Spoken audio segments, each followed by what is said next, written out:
आणि हे माझी जेल बदलीच्या मागे लागलेत. माझा आणि त्यांचा काही अर्थार्थी संबंध नाही. माझा किंवा ते साईनाथ परभणी असतील, ते कोण पाटील कर्मचारी असतील, यांच्या नावात चिठ्ठी व्हायरल करणारे केली, यांचा काही संबंध नाही. त्या पोराला मारहाण झाली त्याचं काय, हे बाहेर तपासावा आणि जेलमध्ये बी तपासावा. बाहेरचं पथक यावा इथं झडतीला, इथं काय काय आहे हे बाहेरच्या झडती पथकाने येऊन चेक करायला पाहिजे. हे तुम्ही सगळे बाहेर सांगा, हे मीडियाला सांगू द्या आणि हे माझे क्लिप तुम्ही व्हायरल करा वाटलं.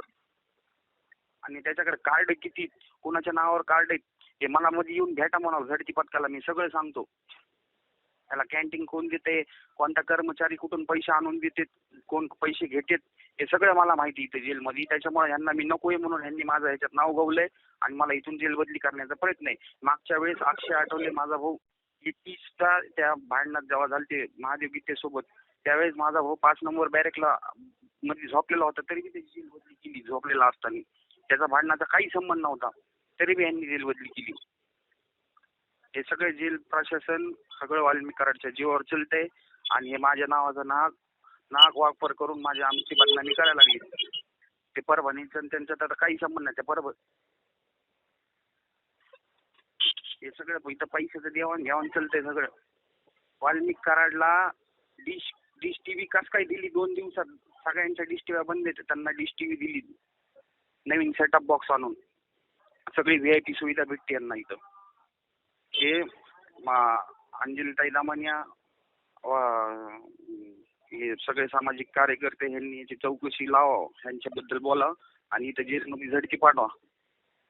आणि विनाकारण त्याच्यासोबत जे प्रकार झाला त्याची सीसीटीव्ही फुटेज चेक करा, त्याच्यावर गुन्हा दाखल करणार का नाही, का ते सगळं खोटंच सांगणार.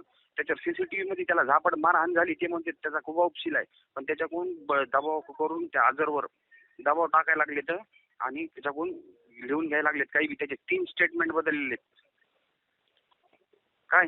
हॅलो, त्याचे 3 स्टेटमेंट बदललेत रातोरात. त्याला नियम आहे 6:30 वाजता बंद करायचं, पुन्हा बॅरेक खोलता येत नाही. ह्याला बॅरेक खोलून वाल्मिक कराडला काढलंच कसं 8 वाजता. ह्याची चौकशी व्हायला पाहिजे. सुपरिटेंडंटची चौकशी लावा, सुपरिटेंडंटची चौकशी लावा, माझी ही मागणी. हे तुम्ही क्लिप व्हायरल करा, सांगा सगळ्या पत्रकाराला, बीडच्या सगळ्या नेत्याला द्या.